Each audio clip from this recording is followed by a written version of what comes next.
শ্রী শ্রী নিত্যানন্দ রাম, শ্রী শ্রী গৌরগুণধাম। ভক্তগণ, শ্রী শ্রী কৃষ্ণদাস কবিরাজ গোস্বামীপাদ তার মহাগ্রন্থ শ্রী শ্রী চৈতন্য চরিতামৃতে একটা জায়গায় লিখছেন, কৃষ্ণ ভক্তির বাধক যত শুভাশুভ কর্ম, সেও এক জীবের হয় অজ্ঞানতম ধর্ম। অজ্ঞানতমের নাম কহিয়ে কৈতব, ধর্ম অর্থ কাম বাঞ্ছা আদি এইসব। তাহার মধ্যে মুক্তিবাঞ্ছা কৈতব প্রধান, যাহা হইতে কৃষ্ণ ভক্তি হয় অন্তর্ধান। তাহলে বুঝুন ভক্তগণ, ধর্ম অর্থ কাম তো বুঝলাম, মোক্ষ পর্যন্ত কৈতব প্রধান। যেখানে বিন্দুমাত্র মুক্তির বাসনা থাকবে,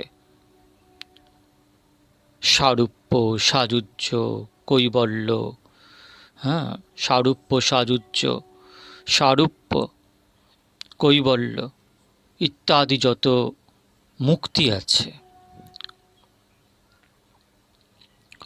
সেই সব মুক্তির বাসনা বিন্দুমাত্র যদি আমাদের হৃদয়ে মন্দিরে থাকে, ইচ্ছার মধ্যে উদিত হয়, তাহলে সেই ক্ষণাৎ তৎক্ষণাৎ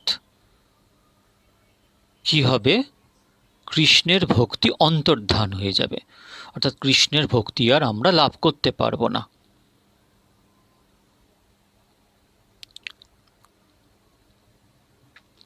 তাহলে বড় কঠিন ঠাই।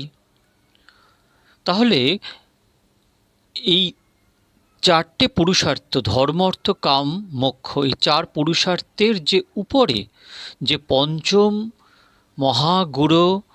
গুরুতম পঞ্চম পুরুষার্থ প্রেম বস্তু আছে, যা মহাপ্রভুর হার্থ, যা মহাপ্রভুর কাছে প্রয়োজন তত্ত্ব, সেই প্রয়োজন তত্ত্বকে আমরা লাভ করব। এটাই আমাদের একমাত্র উদ্দেশ্য। একমাত্র উদ্দেশ্য যে ভগবৎ প্রেম, পঞ্চম পুরুষার্থ যে দিব্যাতি দিব্য ভগবৎ প্রেম, সেই প্রেমকে আমরা লাভ করতে চাই। তাহলে জগতে যত গ্রন্থ আছে, বেদ থেকে শুরু করে রামায়ণ অবধি যত গ্রন্থ আছে, মহাভারত, গীতা, ব্রহ্মসূত্র, 18 পুরাণ আদি যত গ্রন্থ আছে, সব গ্রন্থেতে আমি এর আগেও আপনাদের বলেছি ইতিকর্তব্যতা আছে। কিন্তু একটা জিনিস দেখুন, জগতে কোন গ্রন্থ আছে যে শ্রবণের ইচ্ছা মাত্র চক্রপাণি ভগবান বাসুদেব আমাদের হৃদয় মন্দিরে অবরুদ্ধ হয়ে যাবে? এমন কি কোনো গ্রন্থ আছে? কোন গ্রন্থ আছে? তবে কি বান্ধিতে পারে চিত্তে নারায়ণ? হ্যাঁ, আছে। শ্রীমদ্ ভাগবত হচ্ছে সেই শাস্ত্র, যেই শাস্ত্রের দ্বারা শ্রবণের ইচ্ছা মাত্র, শ্রবণ তখন হয়নি, ইচ্ছা করেছে যে আমি ভাগবত শ্রবণ করব, বড় ইচ্ছা হয়েছে ভাগবত কথা শ্রবণ করি, সেই মুহূর্তে চক্রপাণি ভগবান হৃদয়ে আমাদের কাছে অবরুদ্ধ হয়ে যান। এই হচ্ছে ভাগবতের মহিমা। শ্রীমদ্ ভাগবতের 2য় শ্লোকে সুখদেব গোস্বামী পরীক্ষিতকে বলছেন, ধর্মপ্রঞ্জিত কৈতবহত্র পরম নির্মৎসরানাং শতাম, বেদ্যং বাস্তবমাত্র বস্তু শিবদং তাপত্রয় উন্মূলম, শ্রীমদ্ভাগবতে মহামণিকৃতে কিংবা পরৈরীশ্বরঃ সদ্যৌরিদ্যবরুদ্ধাত্রে হত্র কৃতিভি শুশ্রূষুভিস্তৎক্ষণাৎ।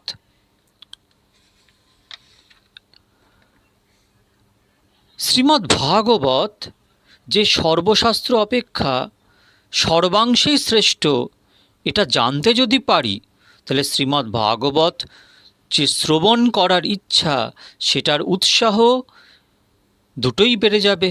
ইচ্ছাও বাড়বে, উৎসাহও বাড়বে।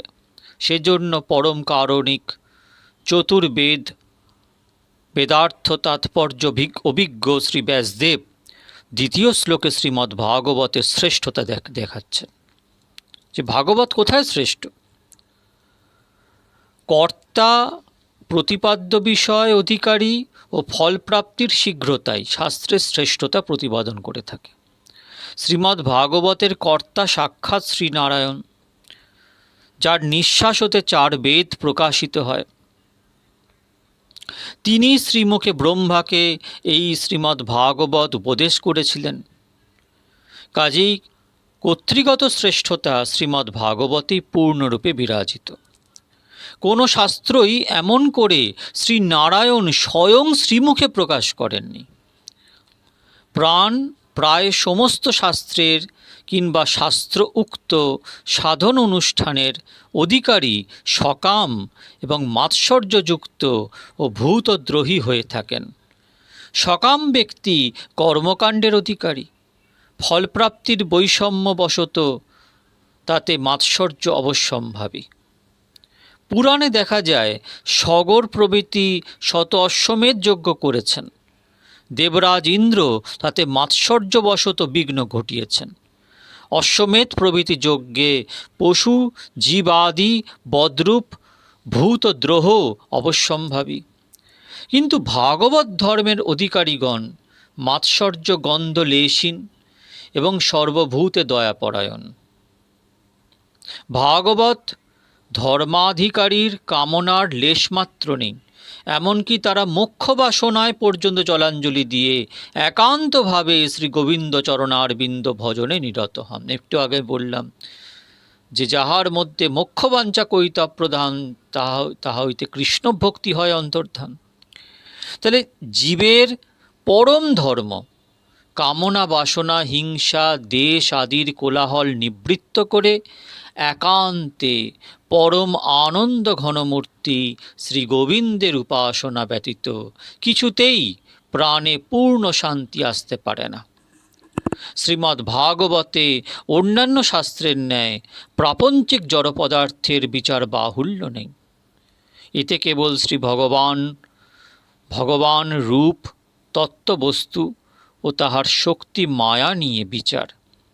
শ্রী ভগবানের রশ্মি পরমাণুস্থানীয়, জীব তার মায়ায় আত্মবিস্মৃত হয়ে বারংবার সংসারে গমনাগমন করেন, আবার তাঁরই কৃপায় তাঁর চরণাশ্রয় করে মায়ার অধিকার মুক্ত হয় এবং শুভস্বরূপে তার সেবা অধিকার প্রাপ্ত হয়। নানা লীলা কথা এবং ভক্তচরিত্র সমালোচনা করে শ্রীমদ্ ভাগবতে এই তত্ত্বই দেখানো হয়েছে। জীব সর্বদাই ত্রিতাপের তাড়নায় ব্যতিব্যস্ত। ত্রিতাপ সমরে আত্মরক্ষা করাই কঠিন, তারপর সুখের আশা তো সুদূর পরাহত।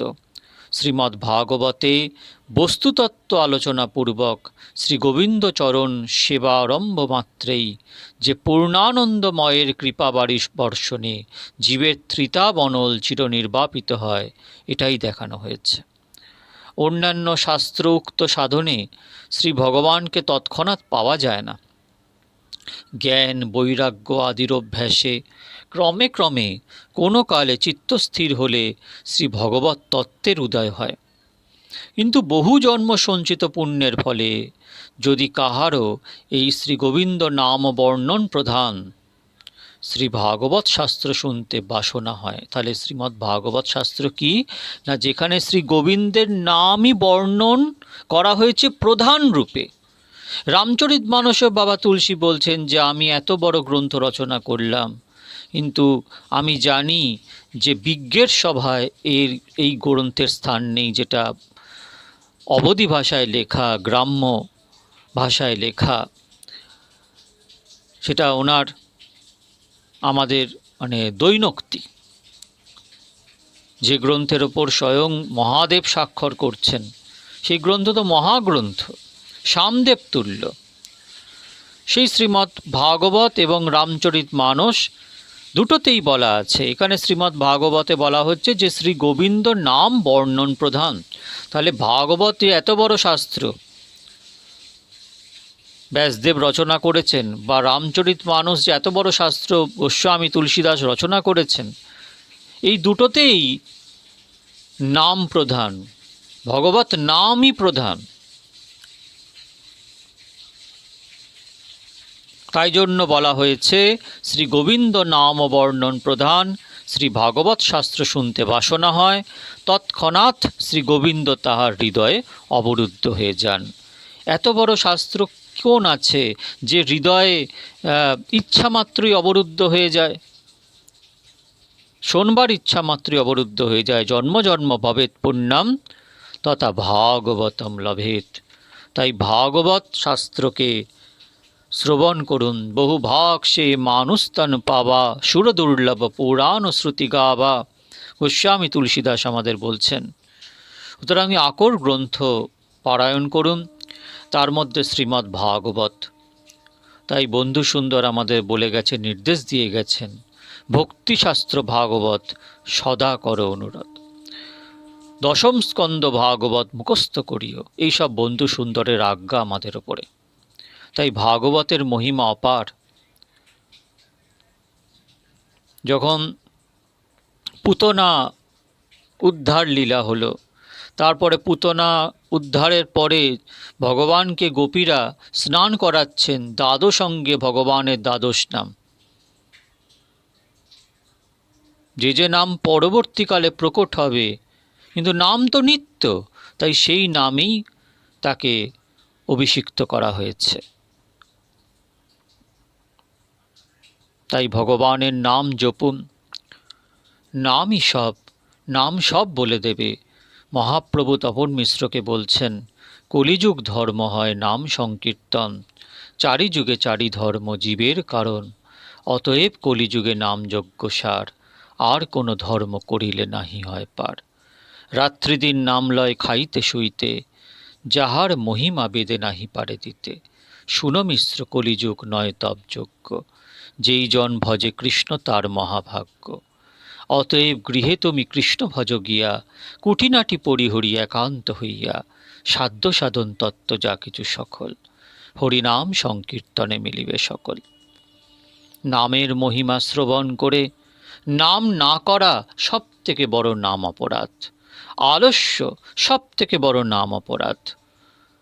নাম জপ করা, আহা, নাম জপ করা, নামকে স্মরণ করা, এই জন্যই তো আমরা প্রকট হয়েছি জগতে। আমরা এসছি কেন? কারণ আমরা অনাদিকাল ধরে ভগবত বহির্মুখ। কৃষ্ণ ভুলি সেই জীব অনাদি বহির্মুখ, তাই মায়া তারে দেয় সংসার দুঃখ। এর আগেও আমি বলেছি যে আমরা তটস্থা শক্তি, তটে অবস্থান করা শক্তি। একদিকে ভগবত রাজত্ব আর একদিকে মায়ার রাজত্ব। তো ভগবান তো আমাদের দিকে চেয়ে আছে, কিন্তু আমরা ভগবানের দিকে পিঠ করে আছি এবং মায়ার জগতের দিকে চাইছি। তাই জন্য মায়ার লাথি খাচ্ছি, অনাদিকাল ধরে খাচ্ছি, কিন্তু আমাদের হুঁশ নেই।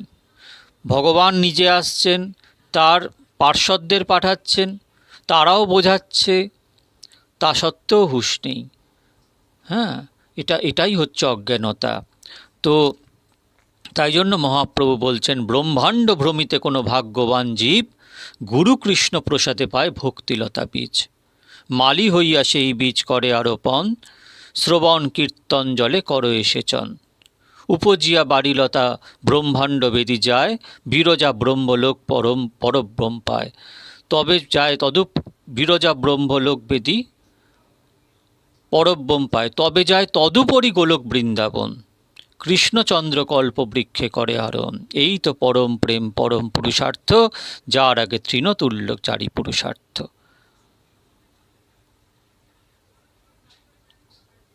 কৃষ্ণদাস অভিমানে যে আনন্দের সিন্ধুরে, মোক্ষাদিত কারক তার নয় এক বিন্দুরে। কৃষ্ণ নামেতে যে আনন্দ সিন্ধু আস্বাদন, ব্রহ্মানন্দ তার আগে খাদতক্ষম। ব্রহ্মানন্দ তার আগে খাদতক্ষম। কৃষ্ণ নামেতে যে আনন্দ সিন্ধু আস্বাদন। তাই শ্রীমদ্ ভাগবত বলুন, রামচরিত মানস বলুন, বাল্মীকি রামায়ণ বলুন, আর যত গ্রন্থ আছে জগতে সবই নামের মহিমা প্রচার করেছে। বিশেষভাবে শ্রীমদ্ ভাগবত, শ্রী শ্রী রামচরিত মানস, এই দুই গ্রন্থের নামের মহিমা বিশেষভাবে কীর্তিত হয়েছে। রামচরিতমানসে বাবা তুলসী একটা জায়গায় অসাধারণ একটা চৌপাই লিখেছেন। আমি যখন চন্দ্রশেখর বাবার জীবনী আস্বাদন করিয়েছিলাম, তখন সেখানে চন্দ্রশেখর বাবা নামের দুই মহিমা সম্পন্ন দুই চৌপাই শ্রবণ করেছেন, বলেছিলেন এই দুটি চৌপাই আমার প্রাণস্বরূপ। চহু যুগ চহু শ্রুতি চহু যুগ নাম প্রভাউ কলি বিশেষ কহু আন পাও। চার যুগেই নামের প্রতাপ, চার বেদ এবং চার যুগেই নামের প্রতাপ, কিন্তু কলিযুগে বিশেষভাবে নামের প্রতাপ। कहूँ कहाँ कहो नाम बड़ाई রাম না সকহি নাম গুণ গাই। নামের মহিমা কি প্রচার করবে? স্বয়ং রাম যদি চলে আসে, সে নিজের নামের মহিমা প্রচার করতে পারবে না। এবং সেই নামের মহিমা বর্ণিত সর্বশ্রেষ্ঠ গ্রন্থ শ্রীমদ্ ভাগবত, যা শ্রবণ করার ইচ্ছা মাত্র চক্রবাণী ভগবান হৃদয় অবরুদ্ধ হন, সেই হচ্ছে শ্রীমদ্ ভাগবত। জন্ম জন্ম ভবেত পুণ্যাং তথা ভাগবতম লভেত। তাই ব্যাসদেব লিখছেন, ধর্মপ্রঞ্জিত কৈতবৌহত্র পরমো নির্মৎসরানাং শতাম বেদ্যং বাস্তবমাত্র বস্তু শিবদং তাপত্রয় উন্মূলম। শ্রীমদ্ ভাগবতে মহামণিকৃতে কিংবা পরৈরীশ্বর সদ্যো হ্রদ্য বরুধত্রে হত্র কৃতিবী শুশ্রূষিভিস্তৎক্ষণাৎ। নিতাই গৌর হরি বল, হরি বল, হরি বল।